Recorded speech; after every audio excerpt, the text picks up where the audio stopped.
All right, how we doing today? Good so far? You had lunch, that's good. Okay, today we are going to do a little segment on academic expectations. So you know what school is like in high school. How many people have already taken a college class? All right, good, several of you.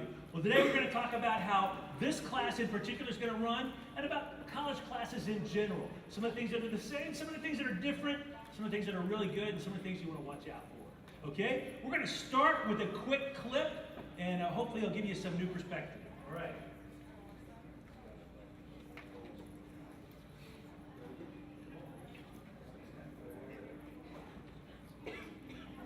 For the loophole. Why do I stand up here? Anybody? Feel taller. No. Thank you for playing, Mr. Dalton. I stand upon my desk to remind myself that we must constantly look at things in a different way.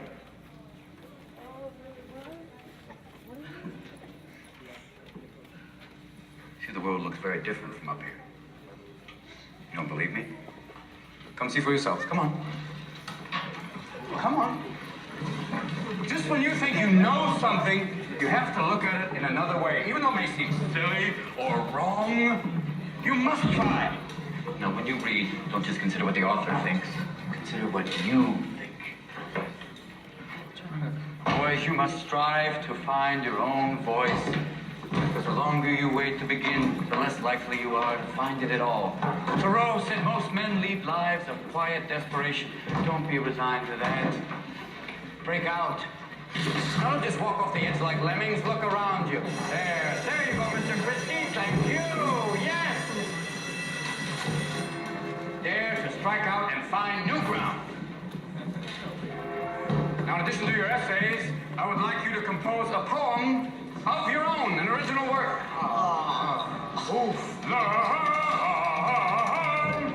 That's right. You have to deliver it aloud in front of the class on Monday. Bonne chance, gentlemen. Mr. Anderson, don't think that I don't know that this assignment scares the hell out of you, you mole.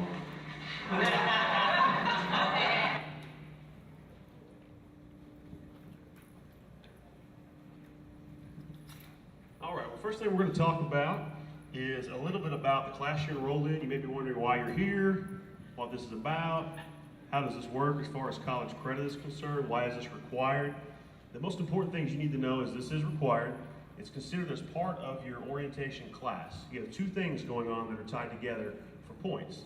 You have Freshman Connections, which is today and tomorrow, and then you have your orientation class that you're enrolled in that meets twice per week. The things you do here, you receive points for. If you know someone who's not here, you think it's not fair because they're not here, they're going to get theirs, I promise. They're going to have to make up everything they've missed. And if they don't, they're not going to receive points for this. So this is crucial to pass the class. You have to do well, you have to be here to receive those points. As far as what happens here, a lot of the things that happen here are important that you receive before school begins. Used to, we didn't have Freshman Connections. Students would start school. There's a lot of things that they didn't know how to do until week 2 of school, week 3 of school. We try to front load all of those things right now at Freshman Connections and kind of let you know what's going on. Your class is going to meet 2 days per week. The first day of your class, you're going to be in a large group setting. By large group, I mean something similar to this. There's going to be multiple sections. You're going to have a large lecture-based thing. It may be a great faculty member like Ken Thompson. Could be a staff professional like Brian or myself. Could be someone from any office on campus or even off of campus. The second day of the week, you're going to be with a staff or a faculty member in a smaller group setting. And your schedule that you got when you enrolled just shows where your large group meets at. All your schedules may say the same thing. They may all say Tuesday at 11, net building 614. They may all have the same location. The second day of the week, you're going to get that from your peer instructor. So you need to make sure that you talk to them, find out where your second day of the week is going to meet. It's not the same as where you're meeting for Freshman Connections, so don't be confused. First day of the week, you have a large group meeting. Second day of the week, you're going to be in a small group. They can help you determine where that's at. So you need to make sure you go to orientation on the first day and figure that out so you know where you're going on day 2. That's a smaller group, a little more intimate, a little more personal. You're going to get to know the people that are in your group here, 25 to 30 people. You're going to get to know real well, like it or not. You're going to like some of them, maybe not like some of them, but you're going to get to know all of them really well. So at the very end, when we kind of get this all wrapped up, we're going to take any questions that you have about connections, about the class, or anything we've talked about. All right, so in this session, Chris and I are going to talk about the University Strategy syllabus. And in this class, this is the syllabus on the screen. You have one in your workbook. And Ken Thompson over here is going to discuss, kind of wrapping it up over in each point that we make from a university perspective as a faculty member, kind of giving some stories, sharing some anecdotes, giving some advice from a faculty member. So, University Strategies, UNIV 1002, that is this course. And I wanted to kind of pull up, this is also in your workbook, this is the Gen Ed check sheet, General Education check sheet. And you can see over on the left-hand side, the requirement under University Studies, 3 credit hours is required. And University Strategies is part of that University Studies core. You'll have a capstone course toward the end of your general education when you complete about 45 hours, midway through next year, midway through sophomore year. A different kind of course that will have you look at the general education curriculum that you went through, the classes that you went through. And it'll be a really good experience helping you pull it all together and wrap up the general education side of the page and go on into your major. Now you can start your major before that, depending on what major you choose. And you'll have more information about majors and policies regarding when you can start that later on in the course in the next several weeks. So just wanted to pull this up. This is, you've seen this probably when you came to enroll. This is in your workbook, and we'll be referring to it later on in the class. So this is the syllabus. Any stories about a syllabus from Ken? Let's just a little overview of the syllabus. Hey, first of all, my name is Kent Thompson. I teach hospitality and tourism management, best degree program on our campus. Hospitality is the #1 employer in the world, #1, 2, or 3 in all 50 states. So if you're looking for a major, it's a really good one to look at. Okay, how many of you guys have taken class? How many of you have looked at your syllabus that have taken a college class? Okay, every class is required to have a syllabus. So what we're going to do today and talk about for freshman orientation, it will be there for every class that you take. Now let me tell you something. This is the contract. This is the contract. As a teacher, they give me what they call academic freedom. So I can put in my syllabus that I will give out all assignments on Blackboard at 5:30 on Friday afternoons, and I will collect them all due at 8 o'clock Sunday morning. If I put that in my syllabus, and you stay in the class, then we just all assume that you know that you agree to that, and you're willing to abide by that. So you really want to make sure you know what's in each different professor's syllabus. Now, have you seen the little ducks on campus? There's little ducks that we're starting to do. The Higher Learning Commission is coming. That's to help us be accredited. That makes us a stronger school. It's a good thing. They'll be on our campus actually in March of how do you say 2012? 2012! Okay, yeah. So they're going to be here on campus. They're going to help us to get accredited. And one of the things that they've said is they would like for us to standardize all of the syllabi. So as you look at the syllabus, you should be able to see some consistency in where things are located, what they are. You start, of course, with the school, with the title, and he's going to start here about what the catalog description is, the purpose. Let me tell you something. For some of your classes, looking at the purpose of what's in the syllabus may be your best motivation. There are some faculty that say, you know what, you paid to take this class, so why should I try to motivate you? And that's kind of sad, but it's true. And so knowing what the purpose of the class is, it kind of gives you a little extra motivation, a little reason to be there. I say, hey, that's going to be good. That's something I need to know. That's something, and it'll help you to get to the class and to do the assignments and to be a little more excited about it. Okay? Okay, I'll keep this mic. Keep that mic. All right. That might be dangerous. Okay. University is the course department, UNIV 1002 course number, University Strategies. I want to go down to credit. You can see it's 2 hours of undergraduate credit. You got a little feedback here, but maybe it's my phone. I don't know. Turn it off. 2 hours of undergraduate credit. Course purpose, that's what I want to get to. This course seeks to educate and inform incoming freshmen. Turn my phone on. I don't know. Could be some kind of feedback. Course purpose, this course seeks to educate and inform incoming freshmen on the purpose and value of higher education, personal responsibility, leadership development, and available resources on campus to ensure academic success. So that's why we're here. That's what we're supposed to be doing. We are giving you the tools so that you see the value in higher education.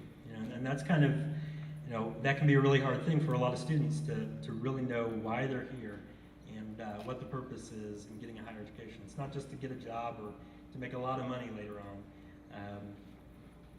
There are deeper values, and next week in the first session, we're going to be going over some of those deeper values. Expected course outcomes. 7 expected course outcomes. And you'll see the first word in each of these is some kind of action. Demonstrate, identify, understand, develop, understand, articulate, identify. So by December, by the end of this class, we expect that you can do each of these things on this list. These are the outcomes. This is what we expect. We're going to help you get there. And of course, we're going to grade ourselves on this and assess ourselves on if we do a good job of helping you do these things. Number 1, demonstrate the ability to analyze and synthesize pertinent information regarding new student choices. You have a ton of choices available to you. What kind of decisions will you make about those choices? Number 2, identify factors and skills that contribute to academic success. Number 3, understand personal and social issues faced by most first-year students. You guys are unique and you're all different, but you have a lot of core issues in common. The issues of maybe having a lot of hope of starting a new chapter in your life, but maybe some anxiety about this new experience.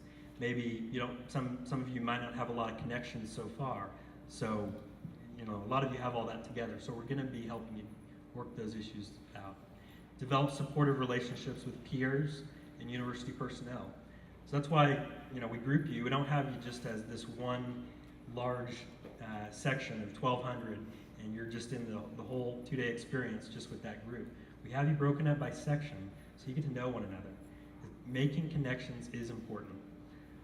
Making connections with university personnel, your peer instructor. We want to give you a guide, and that peer instructor can really help give you a lot of advice and guidance so you do make good decisions. But also, there's plenty of us who are here. We were here. We were over at Centennial Plaza welcoming you and shaking your hand. We are here for you. So get to know us. We're all here, pretty much for most of us, for the long haul. And I see students who I worked with 4 or 5 years ago as new freshmen, and I'm shaking their hand at graduation day. That's the point. So get to know us, and we'll get to know you. Number 5, understand and apply the strengths philosophy to their academic and personal life. So you're going to take this Strengths Quest assessment. You're going to find out about your strengths, what you're good at. It's really going to be empowering. And so we're going to be using the strengths approach in this class and helping you identify and know yourself more. You're going to be able to articulate your strength signature, and you're going to identify and utilize relevant campus resources. Ken, any outcomes? You want to talk about outcomes in your classes or any from a faculty perspective? Well, I will say that every class is going to have outcomes. And this is, like I said, this is part of the purpose that goes in to say, oh, okay, so this is what we're doing in the class. This is what we'll get accomplished. And it really is a great place to start for knowing what you'll be doing, what to be excited about, what's going to be going on. So this class in particular is going to be very interesting. The Strengths Quest, I hope you're seeing more of that, posters on campus, things around. We want to be a campus community known for developing our strengths. You've all heard that said, you get your grades and the focus is always on the negative. The focus is always on the least. Hey, I like your shirt. Do you have pants that match it? We focus on the bad stuff. And with the Strengths Quest, what we've done, and the Gallup poll has done millions of people, and they've said, what makes you successful? And so that's some of the stuff that we'll be studying in this class. And it'll be great. We'll have some exercises, some interactions, a lot of neat things to do that'll make that come home. And hopefully then in all of your classes, you'll see by looking at the purpose, by looking at what they're expecting you to have accomplished by the time the course is over, you'll have some great ideas of, so when mom says, what are you guys doing in class? You'll be able to say, hey, this is going to be a great class. I mean, my marketing class, they'll say, hey, I'm going to learn how to make a brochure. I'm going to make a newsletter. I'm going to build a web page.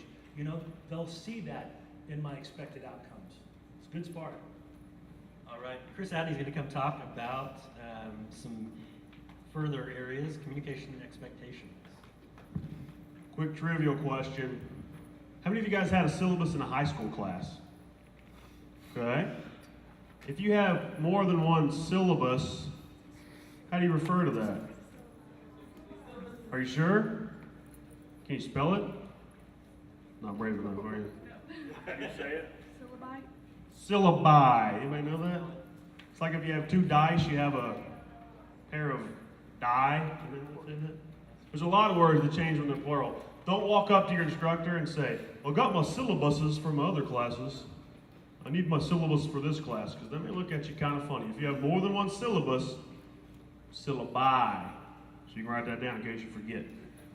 All right, moving on. Communication. Communication is very, very important. How many of you guys currently have an email address? How many of you use your email address? Okay, the number's going to have to change. Most of the communication here, and in a minute I'm sure Ken will attest to this, but most of your professors here communicate effectively and solely through email. They still have phone lines, some of them still prefer voicemails and phone tag, but a lot of your professors here, especially your advisors, the people in admissions and records, in the case building, we all use email for pretty much every form of contact. So that's a very important thing. If you don't use your email address you currently have, you need to start using your NSU email. How many of you guys have a Hotmail or some other kind of email that you use quite often? It's really simple. You know this, I'm sure, but it's really simple to set those up to where one email account is forwarded to another. You can have your NSU email account forwarded there. We would prefer that you have everything forwarded here, so when you reply, it comes from your NSU account. A lot of you guys don't put a name in an email, just a question. If you send it from your NSU account, we can kind of figure out who you are, unless it's private. You don't want us to know who you are. But you need to use your email account on a regular basis. You need to check that. When I was in school, I was a victim of checking it once a month. Because you're going to get a lot of things in there that you may not want to read that are about activities going on, but you're going to get important stuff in your email. For my peer instructors, do you guys all use your email account on a regular basis? They're all nodding. Yes, absolutely. A lot of the communication we do, we don't even use a phone. We use email. So make sure you gain email access, you have your user ID and password. Ken, how do you feel about email and communication? I expect you to contact me. You'd be amazed at students that don't show up and they don't say anything. Well, what do you think I think? If you don't show up to class and you don't say anything to me, what do you think I think? You don't care. So when it comes time to grading and you're on the borderline, what do I think? Well, they didn't care, why should I care? Okay? If you're not communicating with your instructor, then as far as they know, you have no interest. You have no interest in passing, you have no interest in being there. Communication is kind of a funny thing. When I get an email, that's like CUR, that's a text message email, you get mixed emotions. Part of me says that's kind of cool that they feel like they can text me, on an email account. And then part of me says, wow, I'm in the College of Business and I've got to make sure that you know how to interact in a business environment. So it's probably best if you communicate with your professors in a professional way, complete sentences, not abbreviated words, those kinds of things. It is good, but it's very frustrating. I can have a student call me and say, hey, I had this problem, could you call me back and let me know what happened? No number, okay? So I'll email them with the solve of their problem, and then they'll come back at me, you never answered you. Hey, you called? You didn't leave me a number? I emailed you because every one of you has been assigned an email address. So I know that right now I can email any one of you. Now whose responsibility is it to check that? It really is yours. And I strongly recommend, as he did, that you can have your emails forwarded so you only look at one account, but find one that you'll look at. Because for a lot of us, it's very frustrating when students get upset. I can never get a hold of them. They're never in there. You came by one time, and I was out, but I'm there. I want to communicate with you. I really do. And this is going to be really important that you know how to use our phone system and call and leave a message, and that you know how to use the email, and that you will check your email and communicate that way. Chris is right. I probably get more texts now than I do emails from students, but for most of our campus, email is the way to go if you want to know that you got through to somebody. You put your cell phone number in your syllabus, or do some faculty members do that? There are some faculty that put their cell phone number in it. Mine is viral. No, it's not. It's, I have the thing about the voicemail with our campus is I know that it's there and it's 24/7. So if you had a problem or you had an issue, I know that you have the ability from my syllabus to either send me a voicemail or send me an email any time of the day or night. So it is your responsibility then. That becomes something that you need to take hold of and do so that you can say, okay, yeah, I took care of that. It's a good thing. It's a real good thing. Anybody have any problems with those? No, good. So I know you're all going to communicate with your professors very well, right? Don't do that. Yeah! Hey, we know this is an exhilarating, awesome topic to cover. We're doing our best. It's academic stuff, so yeah, they tried to pick the exciting people for this one. So if you have any questions, though, remember to save those till the end. We do use, as far as email is concerned, a Google-based email. Anybody have Gmail? Heard of Gmail? It's different. If you haven't used Gmail before, you're going to have you guys had a technology session yet? Okay, you're going to have one of those. They're going to show you some things that are a little different. This is a Gmail account. There's a university calendar link to it. There's a lot of things you can do with Gmail you can't do with other accounts. We don't have a homegrown email system like we used to that wasn't very user-friendly. We use Gmail now, so it's really easy to use. One unique thing you can do with that is you can have all your mail from other accounts forwarded to that, and then when you reply from Gmail, you can make it look like it came from your other accounts. So everything doesn't have to come with the same reply on it. So you can pretend like you use them all, but you just use them one at a time. Required material for the class. You guys got a workbook when you checked in. Has anybody lost their workbook yet? Oh man, I'm so sorry. If somebody did, I was going to say, congratulations, you owe us $5. If you lose your book, there's assignments in there for your class that's going to be due throughout the semester. There are things you're going to talk about here. There's things you're going to do in a computer lab here. There's all kinds of stuff in your workbook you're going to use today, tomorrow, and several days between now and December till the end of the semester. Don't lose the book. If you lose the book, there's nowhere to get the assignments from, so you have to buy another book. The book's not grossly expensive. I think the charge will be $5 to $10 range. We try to do them as close to cost as we can. We print those personally. But if you lose it, if you don't want to fail the class, you have to buy another one. A girl lost hers in the cafeteria earlier. Hope you're not sitting in here. She lost it. I said, "Did you write your name in it?" Mm-mm. Did you put your course number in there, your phone number? Mm-mm. It's gone. $5 she's going to have to pay. So don't lose that. One thing I would highly recommend, and we'll talk about this more in a minute, if you haven't written your name in there, do that. That way if you lose it, it's a $5 bill you're hopefully going to save because somebody will find that and get that to you. Strings Quest code. You're going to hear more and more about, Ken talked a little bit about Strings Quest. He referred to that. For those of you that don't have any idea what that is, if you've ever taken an assessment like a learning styles assessment or something that tells you a little bit about yourself, this is similar. It's not the same. Strings Quest is different, but it's a similar assessment. There's information in your book about that. There's a code that you're going to use when you actually take the assessment. And on their website, there's an online material or an online book you're going to have access to. Has anybody ever heard of Blackboard before? Other than current students, some of you guys? If you guys are not technology friendly people, you're going to need to get that way. Not only our class, a lot of classes on this campus, they infuse technology. They make you find things on your own.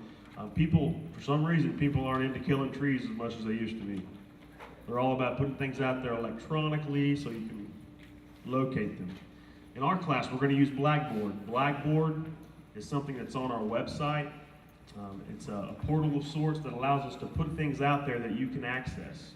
such as the syllabus, other requirements we want you to print off. Blackboard's something you're going to become familiar with. Hey, let's give this young lady right here, the syllabi girl, she needs something. Raise your hand, syllabus. What's your name? Shelby. Shelby wins a prize. Like the car? Are you as sweet as the car? What does Shelby want? Do you get 15 miles per gallon like the car? No. Hey, why don't you come here and grab something? Take whatever. She's not picky. There we go. Okay.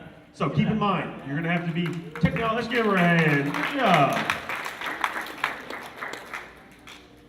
All right, academic assistance. A lot of you guys had tutoring in high school. You had courses you may have struggled in. You're thinking, I'm in college now. I'm on my own. There's no way I'm going to get any help. That's not necessarily the case. There are locations on this campus where you can get assistance. If you get lost, confused, you need some help, you can come to the first year experience office in the case building. We're on the very first floor. All of you guys enrolled in that office. If we're not there for some odd reason, we should be. Brian works on the second floor. He'd be more than happy to help you out. A lot of departments on our campus offer some sort of tutoring or assistance. There's a reading and writing center on this campus. If you have reading, writing, English issues, you need some help. A lot of departments like math and science have math tutoring. So if you're struggling in an area, don't give up. Don't immediately withdraw.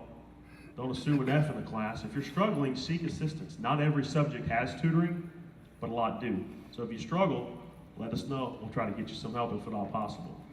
Another thing I was going to mention on that is smart thinking. It's going to be, I think there's a flyer in the workbook about it. Online, free for you, online tutoring 24/7. So in terms of academic assistance, we've really hooked you up with on-campus tutoring you'll hear more about in the coming weeks, and online tutoring. And our office location is up there along with the number. That's the direct number to the first year experience office. So if you have questions about that, related to that, let us know. If you got a Freshman Connections folder when you enrolled, all of you did, the number's inside the folder as well. So keep that handy in case you do have any questions. As far as instructional procedures go, this class is going to be hybrid of sorts. And by hybrid, I mean you don't just go to class, listen to some boring dude talk, take 4 exams, and that's it. You're going to have a lot of things. Brian's going to hit on some of these in a minute. There's going to be participation points. There's going to be online instruction. There's going to be things put on Blackboard, which we referenced. Later on, if you haven't had a technology session, they're going to take you to a lab. Pay attention when you're in that lab. They're going to show you Blackboard. They're going to show you what it looks like, show you how to access it. We put things on Blackboard for you to do. We hand out physical items in the classroom. There's discussion boards we may utilize. There's a lot of things that we do that make this class a hybrid of sorts. A lot of things that we blend in the classroom. Brian's going to talk to you guys a little bit about grading procedures. I'm sure you're curious how you accumulate a grade for this course. Peer instructors, you have these sheets. Go ahead and get these sheets out to all of your students. We're going to give you a list of the assignments for this class. All right, so you know exactly how you'll be graded for this class. We talked about the outcomes. How are we going to measure that? Well, through quizzes, through exams, through assignments, projects, course attendance. If we give you some kind of assignment that requires some kind of reflection or writing, which we're going to have you do, we're going to provide a rubric that actually lines out. This is what it takes to get full credit. If you want partial credit, you're going to go this high. If you want full credit, you'll go this high. So that's what a rubric is, and that'll provide you a lot of information about how you're going to be graded. Blackboard will also line out all of these assignments, and there's 2 sides to this. Make sure you're looking at the one with boxes on it. It says University Strategies Assignments. Blackboard's going to have all this listed out as well. You can see Freshman Connections, 500 points. You'll have a couple of reflections that you'll have to do. We want you to produce some written work in the class. So you'll have 2 reflections. You'll have 3 small quizzes on Blackboard. MapWorks is something that I wanted to draw your attention to up here on the screen. There's a flyer in your workbook that outlines MapWorks. MapWorks counts for 20% of your grade in this class, so quite a bit. MapWorks stands for Making Achievement Possible. Basically, you're going to be surveyed. It's an online survey that's going to go out to your email address. 4 times in the academic year. So 2 this fall and 2 this spring, this next spring. And it's going to survey you over academic issues. You know, are you struggling in any of your classes? Are you homesick? How are you making connections? That type of thing. So it's going to provide you a lot of really good information. It's going to compare you to each other. It's going to compare you to other students. There's about, I think, 16 million students in the United States in college right now. It's going to compare you to freshmen currently in the United States. So it's going to provide you a lot of good information, and it's going to provide us a lot of good information. I'm the campus coordinator for this, and you'll receive an email from me during week 3 and week 7, and probably subsequent emails. But I'll be reminding you about when you can take it, when you need to take it, and when the reports will come back for you. I'll get the information back, and if there's an area that we need to maybe talk to you about, maybe there's something that we can help you with. And so after you take the survey, we'll be in contact, or your peer instructor will be in contact with you. Or maybe if you have big financial concerns, that's a biggie. Maybe our financial aid office, a counselor in financial aid, will be contacting you to see if you could meet with them to maybe work out some financial aid concerns. So MapWorks will really help you really make that connection and make that transition. So we're really going to help with this. But it's worth 20 points, so it's a big deal. You will also have, going on that sheet, a health success survey later on in the semester. You'll have a midterm exam and a final exam. And all of this will be automated through Blackboard, all right? Now Blackboard, hopefully in that technology session, they'll be going over how to access Blackboard. It's on our website, and you'll see it probably, maybe if I can load everybody up by Sunday night, you'll be out there. But if you log into Blackboard tonight, you're not going to see university strategies out there just yet. So don't panic. Any other classes that you might have that use Blackboard, an online class you might be wondering about, why isn't it on Blackboard yet? Just wait, and hopefully by Monday everything should be loaded up. All of us, we normally, when we upload a class in Blackboard, we don't make it available until the first day of school anyway. So, and then small group participation. So that's a biggie. Small group participation. As we go back up to instructional procedures, active student participation. We want you all to talk. It's boring if we all talk. It's boring if your peer instructor is just talking, or your faculty instructor is just talking all day. So we need you all to talk, and we want you all to talk. And there's going to be a lot to talk about. So you'll get some participation points. Ken, anything? I was just talking about. Oh, yeah, I'm online. Let's do it. Let's go to the web page, and you want to look at Blackboard? Yeah, just log along just so you can see. I'll show you what it's going to look like.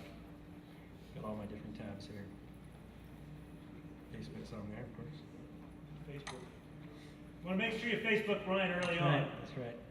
Okay, so here's our website, and a lot of the tools that you're going to be using are under My NSU up in the upper right-hand corner. Webmail, Blackboard, web services, lots of these links are important for you. Let's click on Blackboard, and you'll use your username and password to sign in.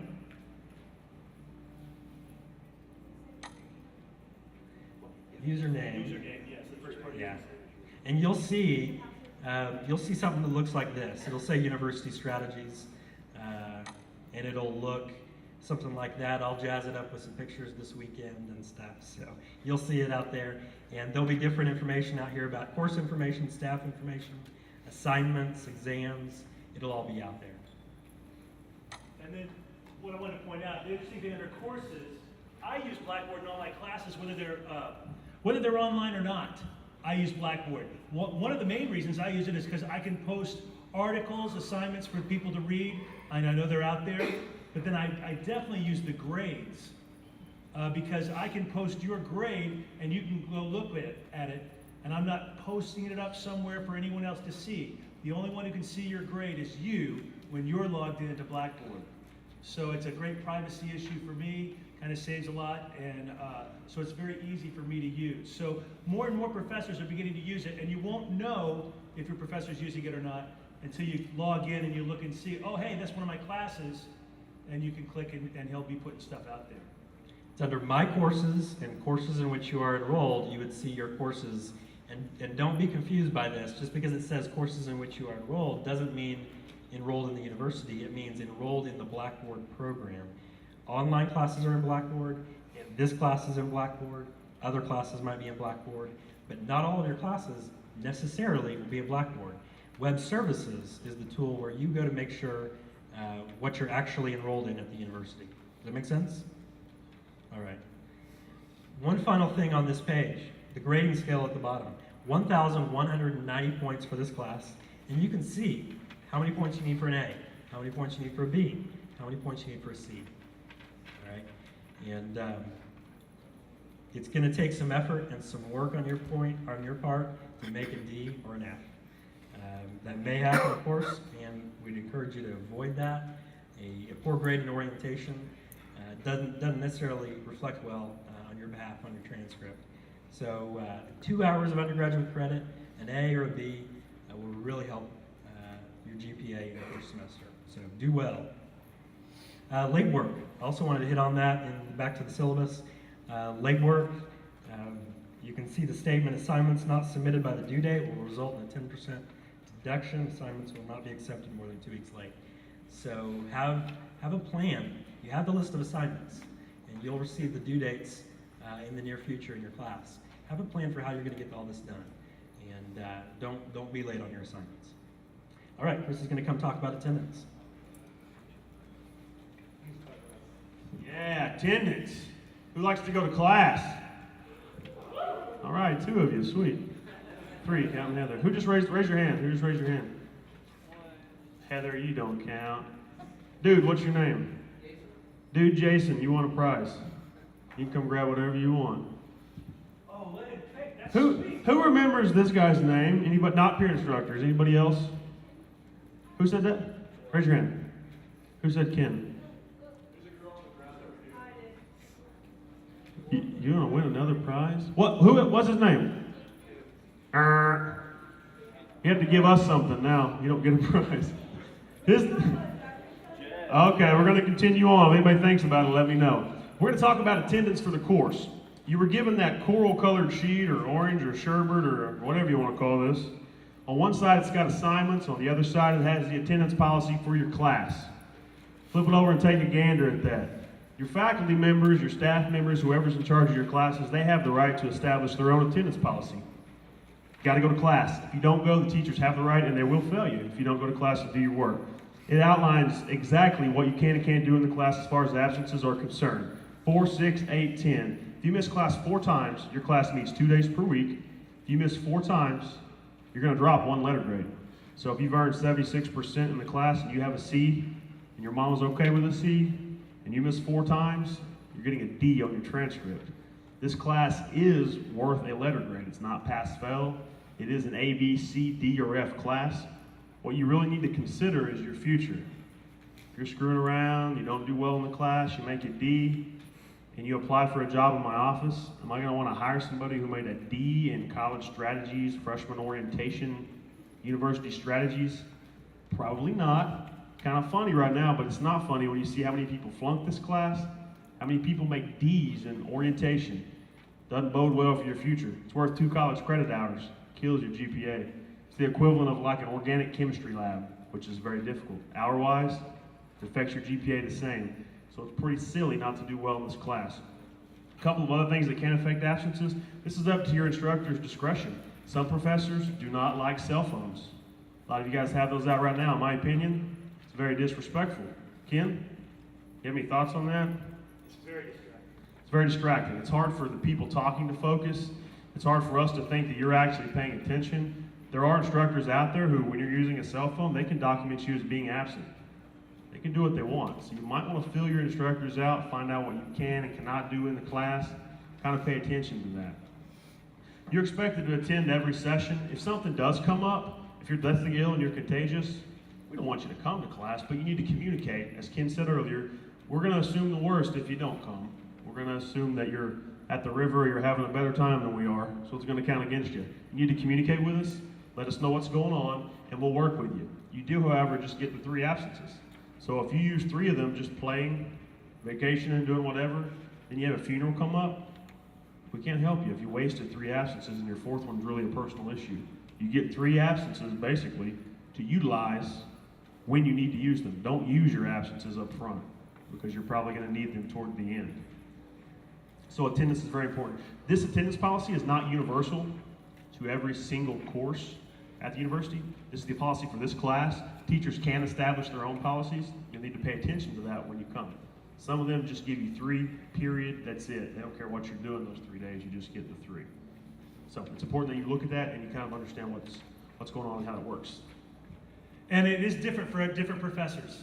I had a guy, a soccer player, he played university soccer, and in the syllabus, the professor said, you get 3 absences.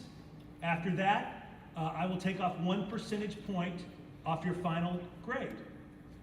Well, he had 3 university excused absences for soccer, so he's like, well, that doesn't count. So he missed 2 other times just because he felt like it. He had a 91%. His professor said, you have an 89%. And he said, no, those were university excused absences. And he goes, those were absences. You missed my class 5 times. In the syllabus it says, after 3 times. And he took it to the department head, he took it to the dean, he took it all the way up to the president. And they said, it's in the syllabus. It says if you miss more than 3 times, I will take 1% off your final grade. So you really want to know what the syllabus says. You notice that in this class, it's 90, 80, 70, 60. Not true in every class. I've got a colleague that said, you know what, this is the capstone class. I think these kids should know more. I'm going to make 94% an A. And 93.9 is not an A. I'm going to make 94% an A. And if that's in the syllabus, then that's how it is. Are you kind of seeing why it's very important that you check your syllabus? It really is. They may have stuff in there about cell phones, about eating, about drinking. I mean, different professors put all kinds of different things in there. And this is one of those, oh yeah, well, I know a guy whose mother's son knew this guy that was in this class that was, but they actually have the power to say, I want you to leave. And I've heard the students say, I'm not going. And the professor has that right to say, you can leave on your own or I can call campus police. But this is my classroom and you're obstructing things, and so I can ask you to leave. So you do want to know what it says. You do want to. This is why people talk to their friends and say, tell me about this professor. Is this somebody I want to take? Or is this is one of those reasons. But the syllabus becomes very, very important for knowing when you're crossing a line and when you're not. There's a statement on that page, about halfway through. Students may be administratively withdrawn. So under normal circumstances, if you want to withdraw from a class, any one of your classes, which should only be something you do as a last resort, because that has academic and financial consequences, you do it on your own. You go to admissions and you fill out the proper paperwork and you withdraw yourself from the course of in a particular course in a given semester. Faculty have the capability to administratively withdraw you involuntarily. You don't have a choice in the matter for poor participation or poor attendance. So that's a biggie, and this is a new university policy for this year. So our sophomores, our juniors, our seniors are going to be hearing that next week, that their attendance and their participation is key. And if at the instructor's discretion, if your attendance and or participation is not good, the instructor can withdraw you. And that will have academic and financial consequences on your end. So make a commitment to go to every class. And if you get a few absences like you get in this class without any kind of freebies, use that for a time that you're sick, you're throwing up, or you got to go to a funeral. Any given class, there shouldn't be any more than maybe 1 or 2 absences. There's a notice here. You'll be emailed next week from me actually about this. So, any questions on that? 'Cause that's kind of a big deal. Okay. Important university withdrawal dates. This is important. I went to Tulsa Community College for a couple of years and withdrew from a class in the beginning of the 3rd week So that for this semester is August 30th. Well, that's the beginning of the third week. That's past the week 2 deadline. So I ended up having to pay for that entire class, and it was a 4-hour science class, and it cost a lot of money because I wasn't paying attention to the dates and deadlines for when to withdraw from a class. August 27th is the last day to drop a 16-week class with a refund. During the first 2 weeks, you could drop a class, not this class, you can't drop this class. You can drop a class, one of your other classes, and get a full refund.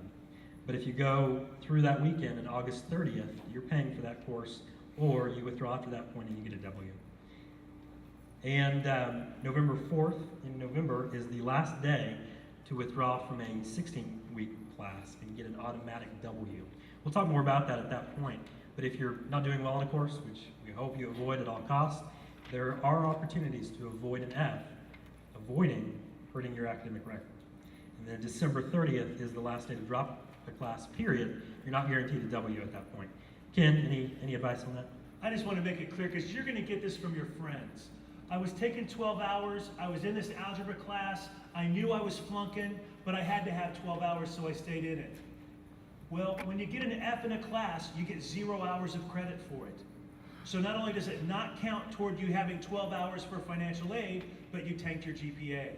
So when it gets to this November 4th date, at that point, it doesn't matter. You could have slapped your teacher, it doesn't matter. If you withdraw, it's an automatic W on your transcript, okay? Between November 4th and December 3rd, what they're instructing me to do is, if you drop, say, November 5th, I look at your grade. If you were passing, I give you a W. If you were flunking, I give you an F, okay? So that November 4th date, it's 12 weeks away. You know, you should know what's going on by then. But tell your friends, don't stay in a class you know you're flunking. Take the W on your transcript instead of an F. It'll save you a lot of headache. And if you stop going to a class, once again, you know, you could be administratively withdrawn from the class, which goes down on your record as an AW, which communicates to university personnel at this college and other colleges that we had to do your work for you. We actually had to remove you from the class. It even looks worse than a W. And the W doesn't look good either. So we're at the beginning of the semester. Make sure you're going to commit to these classes, and if not, you make changes in the next 2 weeks, coming to first year experience, coming to me up in admissions, and adjusting your schedule. Chris, you can talk about academic misconduct. Yes, let's talk cheating for a minute. Got any cheaters in here? Ooh, we got a front row cheater. Like relationship cheater or other kind of cheater? Ladies, watch out. You just wanted a prize, right? Front row. Yeah, he did. I'm figuring out his tactics. All right, well, we're going to talk about academic misconduct. You may or may not have heard these terms before. In layman's terms, if you are cheating, you're not loyal and honest while you're in college, you can get in trouble. You can potentially get kicked out of school. You can be suspended from universities just because of academic misconduct. What that basically means is there's a lot of things out there that you have to prove you've done your own work on. You can't steal or borrow other people's work, and there's a description here about some of that stuff, and in every syllabus you get, they're going to mention academic misconduct. You cannot steal or borrow literature. You can't take people's PowerPoints. You can't go to Ken Thompson's class, take his lecture, and turn it in as an assignment somewhere else. All these things fall under academic misconduct. You just need to learn, and you can learn a lot of information about how to properly cite things in the library. Anytime you use other information you've received off the internet, out of a research paper, out of a scholarly article, a book, from a teacher, you can go to the library and you can ask them questions. They can tell you how to give those people credit, make sure you don't get in trouble. Another way this comes into play is if, say, you and a buddy are taking a class, say Brian and I are in history class, and I had a good time, didn't get to go to class. One day, I'm having a rough go, and Brian did his homework, it's a paper. I copy Brian's paper. We turn them in. A lot of teachers have software. They can open these in and they can see if you cheated and got stuff off the internet. They can see if my paper matches Brian's. They call us both in, and guess what happens? Well, it's obvious I get in trouble. Brian gets in trouble. You're thinking Brian didn't do anything wrong. If Brian let me copy his homework, Brian did something wrong. I know a guy who got cheated off of his senior year of college. He got kicked out, suspended from this university. He eventually ended up getting back in after some time and a lot of crying, but he almost didn't graduate because he was trying to help a guy out. trying to help a brother out with a paper in one of his major courses, and almost got him kicked out of school. This is serious. This isn't taken as serious a lot of times in high schools, junior highs, other arenas. But when you get to this level of education, higher education, it is very important. Academic misconduct is a serious issue. Make sure you do your own work and you give people credit for work that you take, borrow, steal. Kim? And oddly enough, we take it personally. It offends us when we find that you turned in somebody else's work. And we were sitting there going, did you think I was too stupid to notice that this wasn't your work? And so they will go after you should you do this. It's really, really not worth the trouble or the effort. If you use somebody else's work, cite it, then it's called research, and that's okay. But if you pass it off as your own, then that's plagiarism, and it's an offense that will be dealt with.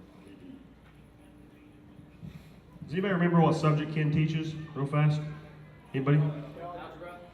What'd you say? That is correct, hospitality. Let's give this young man a prize. Yeah. Wait a minute, that guy said hospitality. Oh, we get more?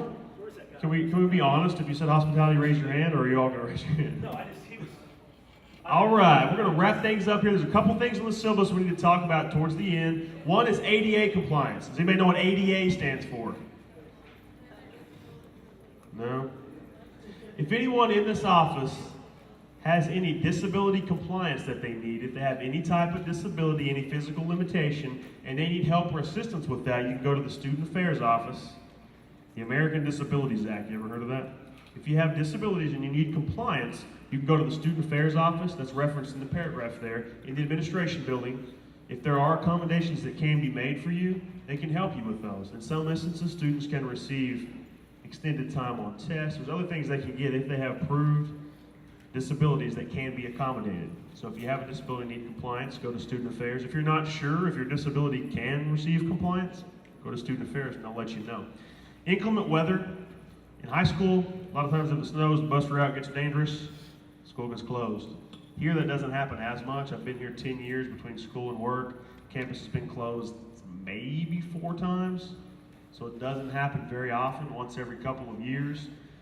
In most syllabi that you receive, they're going to outline the radio stations that we use, the networks that we use, basically all the Tulsa news stations and local radio stations we're going to use. If you will, oh yeah, there they are.